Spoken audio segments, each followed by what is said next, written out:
শুভ সকাল বন্ধুরা, এশা লাইফস্টাইলে তোমাদের অনেক অনেক স্বাগত আর অনেক ভালোবাসা। তোমরা সবাই কেমন আছো? আশা করি যে যেখানে আছো ভালো আছো, সুস্থ আছো। আমরা ভালো আছি। আজকে হচ্ছে শুক্রবার আর এখন বাজে 8টা। নতুন দিন, নতুন সকাল, তোমাদের সঙ্গে নতুন একটা ভিডিও শুরু করলাম বন্ধুরা এই ঘর থেকে। তো বোন দেখো এই ঘরের বিছানাটা একটু ঝাড়ুটা দিয়ে ঝাড় দেবে। তো জানো তো আমরা না এই ঝাড়ু দিয়েই বিছানাটা ঝাড় দিই। কারণ কি বলো তো, প্লাস্টিকেরও পাওয়া যায়, কিন্তু ওটা তো দেখো সংসারে তো অনেক জিনিসই লাগে। যেমন আমাদের ঘরে দেখবে শুধু একটা আলনা আর ইদানিং একটা ফ্রিজ নেওয়া হয়েছে আর টিভি আর একটা সুকেস, এই হচ্ছে ঘরের জিনিস। একটা ঘরে কিন্তু অনেক কিছুর প্রয়োজন হয়। বাবা বসে টিভি দেখে, একটা চেয়ার আছে, চেয়ারটা প্রচণ্ড শক্ত, তো ওই চেয়ারে বসে টিভি দেখতে অনেকটা অসুবিধা হয়। ভেবেছিলাম যে একটা নরম যদি ওই যে চেয়ারে যে থাকে না পাতা, ওগুলো যদি নিতে পারতাম বাবার জন্য, তাহলে বাবার কতটা সুবিধা হতো। তো দেখো ভেবেই বসে থাকি, কিন্তু একটা কথা কি, যে কোনো কিছুই করতে যাও, যে কোনো কিছুই নিতে যাও, ওই একটা জিনিসেরই প্রয়োজন, মানে অর্থ। অর্থ না হলে কিছুই কিন্তু হয় না। তো যাই হোক, ভাবিও না, যা আছে তাই নিয়েই খুশি, এগুলো নিয়েই খুশি থাকার চেষ্টা করি। কিন্তু হ্যাঁ, অনেক সময় বাবা মায়ের জন্য কষ্ট হয়। বাবা মাকে একটু ভালো রাখতে পারলে, একটু আনন্দে রাখতে পারলে, একটু আরামে রাখতে পারলে মনে হয় নিজে অনেকটা আনন্দে আছি, অনেকটা ভালো আছি। কিন্তু সেটা চাইলেও অনেক সময় পেরে উঠি না। তো বোন দেখো বিছানাটা ঝাড়ু দিয়ে তারপরে যে বাবার শার্টটা ভাঁজ করছে, করে এটা আলনাতে রেখে দেবে। তো সারাদিন সঙ্গে থাকো, আশা করি আজকের ভিডিওটা তোমাদের খুব ভালো লাগবে। তো দরজাগুলো এখনও খোলা হয়নি, কারণ কি বলো তো, দরজা বন্ধ করে না বোন বিছানাটা না এইভাবে ঝাড়ু দিয়ে নেয়, তাহলে না অনেকটা সুবিধা হয় আর কি। আর হচ্ছে দরজা সকালে একবার খুলে দিয়েছিল, প্রচণ্ড গরম, তো দরজা জানালা খুলে দিলে ঘরটা একটু ঠান্ডা হয়। আর আমাদের ঘরে গরমে না রাত্রেবেলা সেরকম কিছুদিন হলো একদমই ঘুমোতে পারছি না, ভীষণই কষ্ট বোনের আমার। তো আজকে দেখি একটু বাইরে হাওয়া উঠেছে, ওই যে দেখো গাছের পাতা নড়ছে আর কি। তো বোন ঘরের কাজ করে এসে এই যে উঠোনে চলে আসলো, উঠোনে এসে ওই যে ইলেকট্রিক কেটলিতে জল ভরবে, ইলেকট্রিক কেটলি ধুয়ে নেবে, এগুলোই করবে আর কি। কারণ ওর এগুলো কাজে, এই কাজগুলো যদি ও না করে, তাহলে মা ঠাকুরঘর থেকে বেরিয়ে কেটলিতে জল ভরে জলটা গরম করে আবার বোনকে দিয়ে আসতে হবে। তার থেকে বোন ভাবে যে আমি এই কাজগুলো করি, তাহলে মা ঠাকুরঘর থেকে বেরিয়ে রান্নাবান্নাটা শুরু করে দিতে পারবে। কিংবা ডাল রান্না করলে ডালটা সেদ্ধ করতে হয় কুকারে, অনেক কাজ। দেখো রান্নাবান্না সময়ও কিন্তু অনেক কাজ থাকে, যেগুলো গুছিয়ে নিয়ে করতে অনেক সময় লাগে। হাতে হাতে বোন একটু গুছিয়ে দেয় জন্য অনেকটা ভালো হয়। আমি যদি পারতাম তাহলে আরেকটু ভালো হতো। তো সকালে আজকে উঠোনে কিন্তু বেশ হাওয়া, কালকে রাত্রে বোনের আমার প্রচণ্ড গরম লেগেছে।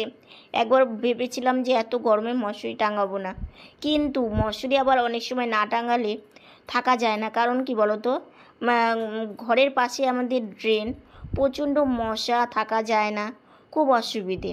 তো সেই জন্যই পরে আবার টাঙানো হয়েছে। তো দেখো বোনের জল ভরা বোতল, তারপরে কেতলি, সব কিছুতে জল ভরা হয়ে গেল। ও আবার দেখো কত সুন্দর এগুলো সাজিয়ে রেখে দেয়, জলের বোতল, ব্রাশ, সব কিছুই আর কি এখানে রেডি করে রেখে যায়। তাহলে কি বলো তো, আমিও নিতে পারবো কিংবা মাও আমাকে দিতে পারবে। তো এইদিকে আমার ব্রাশ করা হয়ে গেছে, তো এসেছিলাম ঘরে, কারণ আমি চশমা ছাড়া থাকতে পারি না। আমি সকালে ঘুম থেকে উঠে চশমা পরি, আর রাত্রে শোবার সময় চশমাটাকে খুলি, আর স্নানের সময়। তো সেই জন্য চশমাটা নিয়ে আমি এখন বাইরে যাচ্ছি। বোন দেখছি ওইদিকে সবজি বানানো প্রায় শেষের দিকেই, আর মা রান্নাও বসিয়ে দিয়েছে। তো বাবা এনেছে মোচা, জানো তো, মোচাটা কাজের বোন যেদিন কাজে যায় সেদিন বাছতে না অনেকটা সময় লাগে। ছুটির দিনে হলে ভালো হয়, কিন্তু দেখো সব জিনিস সব সময় পাওয়া যায় না, আমরা চাইলেই তো সব সময় সব কিছু হবে না। তো সেই জন্যই তো পেয়েছে ভালো দেখে, এই যে দেখো সেদ্ধও করে নিয়েছে। তো মোচাটাকে চিপে নিয়ে রান্না করবে। ওইদিকে আদা বোন গুছিয়ে দিয়ে গেছে বাটনার জন্য। তো ছোট ছোট করে আলু বানিয়ে দিয়েছে, আলুটা এই মোচার মধ্যে দেবে। বড়া ভেজে দিলে ভালো হয়। কালকেই বড়া ভাজা খেয়েছি, আর যা গরম পড়েছে অতটা রোজ রোজ ভাজা ঠিক না। তো সেই জন্য মা ভাবলো যে অল্প বাদাম আর হচ্ছে আলু দিয়ে মোচা ঘন্টটা করবে, বেশ অন্যরকম লাগে কিন্তু খেতে। তোমরা কিন্তু একবার করে খেয়ে দেখতে পারো। তো মা ওইদিকে রান্না করছে, বোন ওইদিকে ঠাকুর ঘরে। তো আজকে হাওয়া উঠেছে, তো বারান্দা আসার যে লোভটা সেটা সামলাতে পারলাম না, যে ঘরের মধ্যে ওই ভ্যাপসা একটা গরম। তো একটু বারান্দায় গিয়ে কিছুক্ষণ বসি, তাহলে মনটাও ভালো লাগবে, আর গরমের জন্য শরীরটাও অনেক সময় অস্থির হয়ে যায়, তো সেটাও ভালো লাগবে। কারণ ওই যে ওষুধ খাই তো, অনেক ওষুধ খেতে হয়, তো সেই জন্য গরমটাও বেশি লাগে। কাজ করি না তবু কিন্তু গরমটা খুবই বেশি লাগে। তো যাই হোক, দেখো পুকুরের গাছগুলো কত সুন্দর নড়ছে হাওয়ার জন্য। তো বেশিক্ষণ থাকিনি, খাওয়া হয়নি, তো মা ডাকলো, তো চলে আসলাম বাড়িতে, মানে রান্নাঘরের সামনে। তো এদিকে দেখি মায়ের মোচা ঘন্টটা, মানে মোচা দিয়ে দিয়েছে, ভাজা হয়ে গেছে, চালও দিয়ে দিয়েছে। আর মা মোচা ঘন্টটা একটু চাল দিয়ে করে, কারণ মোচাটা খুব ছোট থাকে, তো একটু চাল দিলে বেশি হয়। তো ওইদিকে দেখো মা শিলনোড়াতে বাটনা করছে, আদা বাটা, জিরে বাটা, লঙ্কা বাটা। ওইদিকে পটল ভাজা হয়ে গেছে, ডাল হয়ে গেছে, ভাইসোনার অন্ন হয়ে গেছে, দুধ জাল দেওয়া হয়ে গেছে, মানে এগুলো সব কিছু হয়ে গেছে। মোচা ঘন্টটা মানে করলেই রান্নাবান্না একদম কমপ্লিট হয়ে যাবে। তো বোন তো ওইদিকে ঠাকুর ঘরে ঢুকে গেছে, তো পুজো দিতে, মানে পুজোর গোছগাছ করে পুজো দিতে বেশি সময় লাগবে না। তো ওইদিকে পুজো মানে হয়ে গেছে। তো মা চাও বানিয়েছে, চা দিয়ে দিল, তো চিড়ে খেয়েছি, চা খেয়ে নিচ্ছি। তারপরে চলে আসলাম ঘরে, অনেকক্ষণ বসেছি। বোন বেরিয়ে চলেও গেছে, তো ভাবলাম পর্দাটা সরিয়ে জানালাটা খুলে দিই। সকালে একবার খোলা হয়েছিল, তো আবার বন্ধ করে দিয়েছিলাম, আবার এখন খুলছি। তো বাইরের হাওয়াটা দেখে আজকে মনটা একটু হলেও ভালো আছে, কারণ একটু বৃষ্টি হলে আর একটু ভালো লাগতো, গরমটা কমে যেত। দেখো কিন্তু রৌদ্র উঠেছে, মনে হয় না বৃষ্টি আসবে, মানে জানি না কি হবে। তো জানালাটা খুলে একটু শুয়ে আছি।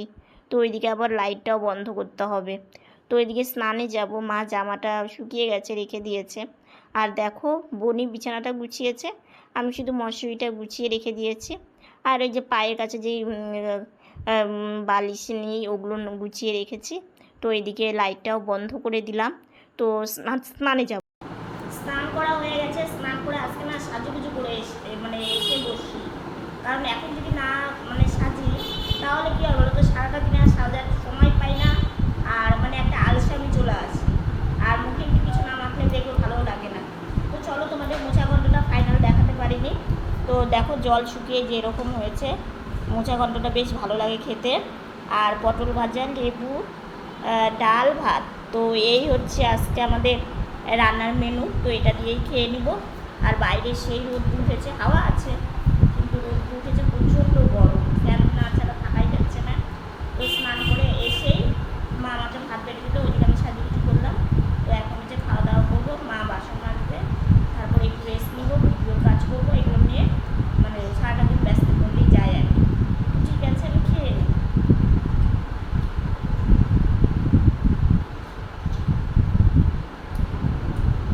খাওয়া দাওয়া করে একটু রেস্ট নিচ্ছিলাম, বিকেলই হয়ে গেছে। ভাগ্যিস বোন বাড়িতে চলে এসেছে। বোন বাড়িতে ঢোকা মাত্রই আকাশ পুরো মেঘ হয়ে হাওয়া, তার সঙ্গে বৃষ্টি। দেখো একদম এত হাওয়া উঠেছে, মানে কি বলবো। বোন বলছে, দিদি ভাই আমি যদি বাড়িতে এখন না ঢুকতাম তাহলে পুরো ভিজে স্নান করে আসতাম। বোন স্নান করতো, ওর তো ঠান্ডা লাগার ধাত আছেই, কিন্তু ওর গাড়িটা যদি জল পেতো না, সত্যি অনেকটা অসুবিধে হতো আর কি। যাই হোক, বাড়িতে চলে আসার পরে যে বৃষ্টি আর হাওয়াটা উঠেছে, এটা দেখেও একটু মনে শান্তি। আর সব থেকে মানে ভালো যে গরম থেকে স্বস্তি পেলাম, মানে এতটা গরম বাপরে বাপ, থাকতেই পারছিলাম না। তো বেশ ভালো লাগে। আজকে আর বিকালবেলা তোমাদের সামনে আসা হয়নি, প্রচণ্ড বৃষ্টি উঠেছিল, তো বৃষ্টিটা একটু দেখছিলাম আর শুয়েছিলাম।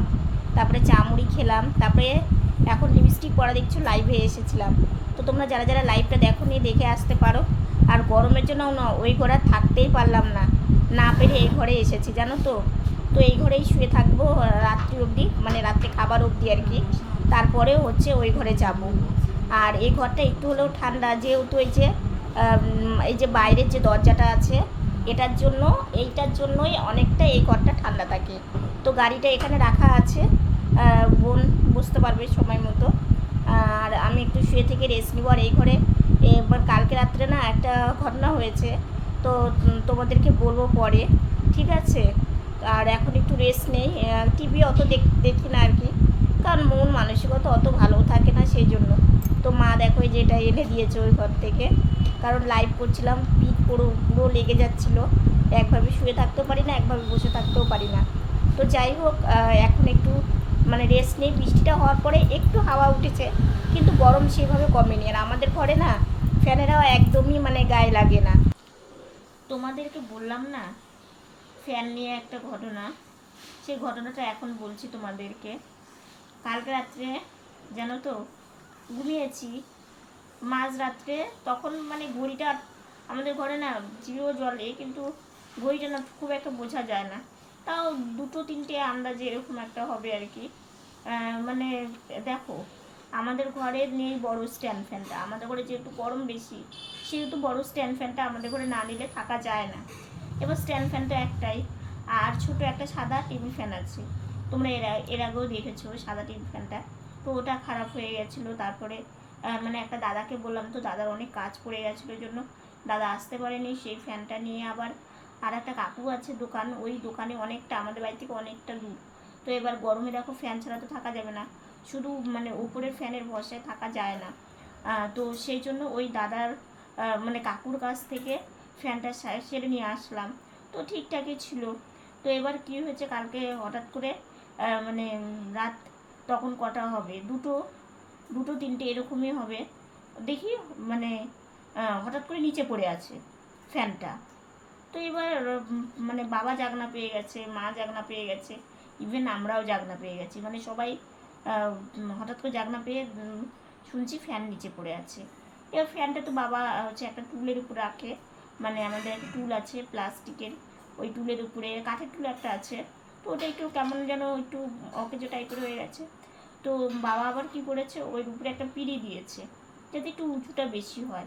তো এবার ওর উপরে দেওয়ার জন্যই আর হয়তো কি করেছে, এর আগে একবার এরকম হয়েছিল, টেবিল ফ্যানটা না পিছাতে পিছাতে নিচে পড়ে গেছিলো, সেটা কিন্তু আমাদের ঘরে হয়েছে। এবার হচ্ছে ওই ঘরে হয়েছে, যেহেতু বড় স্ট্যান্ড ফ্যানটা আমরা নিচে, আর স্ট্যান্ড ফ্যানে তো তোমরা জানোই উঁচু হাইট থাকে, কোনো কিছু দিতে হয় না। আর টেবিল ফ্যানগুলো তো কিছু দিতেই হয় না, হলে তো বিছানা উঁচু, আর টেবিল ফ্যান মেঝেতে রাখলে তো হাওয়া পাবেই না।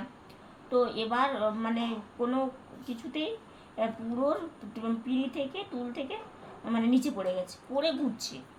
এবার কি হয়েছে জানো তো, স্পোকগুলো যে আছে মানে খাঁচাটা অনেকগুলো স্পোক ভেঙে গেছে। তো মানে শুনে তো একদম রাত্রিবেলা মনটা খারাপ হয়ে গেল, যে ফ্যানটা না ছাড়া আমাদের পক্ষে দেখো আমাদের ঘরে যা গরম, সারাটা দিনে রৌদ্র পড়ে যা গরম, রাত্রিবেলার দিক দিয়ে মানে যখন দরজা জানালা বন্ধ করি, জানালা খুলে শোয়া যায় না, রাস্তার পাশে ঘর, এবং মানে কি বলবো কীভাবে যে আমরা শুই না। আমাদের ঘরে তোমরা যদি একদিন মানে থাকো বুঝতে পারবে যে এত গরমে তোমরা থাকো কী করে, এতটা গরম পড়ে। তো যাই হোক, স্পোক অনেকগুলো ভেঙে গেছে, এমনি ঘুরছে, কিন্তু এই যে রাত্রে কালকে কারোই ঘুম হয়নি, বোনেরও ঘুম হয়নি, আমারও ঘুম হয়নি, মায়েরও ঘুম হয়নি, বাবারও ঘুম হয়নি। সে বাবা উঠে আবার মানে পুরো এক খাঁচাটা খুলে গেছিলো, সেটা আবার বাবা মানে সেট করলো, করে দেখি অনেকগুলো স্পোক ভেঙে গেছে, ওগুলো তো আর ঠিক করা যাবে না। তো চলছে যে এটাই অনেক, মানে পড়ে গিয়ে যে চলছে এটাই আমাদের কাছে অনেক। মানে এই ঘরে তো দুপুরবেলার দিকে মানে এই 12টার পর থেকে এই ঘরে একটা ওপরে ফ্যান চললেও টেবিল ফ্যান না নিলে থাকা যায় না। স্ট্যান্ড ফ্যানটা বেশি আমরা কেন রাত্রিবেলাটাই নিই, কারণ দেখো প্রথমত এমনিতেই বিলটা অনেকটা বেশি আসে। এবার দেখো আমাদের না অনেক ভাবনা চিন্তা করে আমাদের এই সংসারটাকে চালাতে হয়, কারণ কি বলতো আমাদের ওষুধ লাগে প্রথমত, তারপরে বুঝতে তো পারো একটা সংসারে কত খরচা। ইন্টারনেট পার হয়েছে তো বিল দিতে পারিনি। হ্যাঁ বিল দিতে তারপর পারিনি। দিদির কাছে টাকা হাওলাত করে তারপর দিয়েছি। একটা দিদির কাছে, তোমাদেরকে তো এর আগেই বললাম, আমার বোন একজনের কাছ থেকে টাকা হাওলাত করে তারপরে কারেন্টের বিলটা দিয়েছে। মানে আমাদের অনেক কিছু ভেবেচিন্তে দেখো, চাল থেকে শুরু করে ওষুধ থেকে শুরু করে সংসারে যাবতীয় ভাবনা চিন্তা করে আমাদের চলতে হয়। এক্সট্রা কোনো কিছুই আমাদের মানে খরচা করা হয় না। যখন যদি দেখি যে কিছু আছে হাতে, তখন সেটা রেখেই দিই যে এই কাজটাতে আমরা লাগাতে পারবো। তো সেই জন্যই আর কি। তো যাই হোক, ভাবলাম তোমাদের সাথে সব কিছু যখন বলি কেন না এই কথাটাও তোমাদের সাথে শেয়ার করব না। তো হয়তো বলবে দিনের বেলা আমাদের বাইকের আওয়াজ, রাতবেলা কুকুরের আওয়াজ, তো এগুলো তো আছেই, এগুলো নিয়েই চলতে হয়। হয়তো বলবে যে তোমরা কিছুতেই অভিযোগ না, এটা একটা সংসারের ঘটনা। আর দেখো একটা ব্লগ মানে কি, আমি সারাদিন কি করছি না করছি, আমার সাথে হওয়া ঘটনা সব কিছু তোমাদের জানা মানে অধিকার আছে। তো এই জন্যই তো এখন হচ্ছে শুয়ে পড়বো। রাত্রে খাওয়া দাওয়া হয়ে গেছে, যা ছিল তাই খেয়েছি। আজকে মোচা ঘন্টটা বেশ সুন্দর হয়েছিল। আর কুকুরের আওয়াজ পাচ্ছই, কিছু করার নেই। তো আজকের ভিডিওটা এতটুকুনি। ভিডিওটা যদি ভালো লেগে থাকে লাইক কমেন্ট শেয়ার করো। আমার ভিডিওতে যদি নতুন দেখে থাকো সাবস্ক্রাইব করে পাশে থাকা বেল বাটনটা অল করে দিও। তো বন্ধুরা তোমরা ভালো থেকো, সুস্থ থেকো, সাবধানে থেকো। দেখা হচ্ছে নতুন একটা ভিডিওর সঙ্গে। আজকের মতো গুড নাইট। আর ভিডিওটা একটু বেশি বেশি করে শেয়ার করে দিও।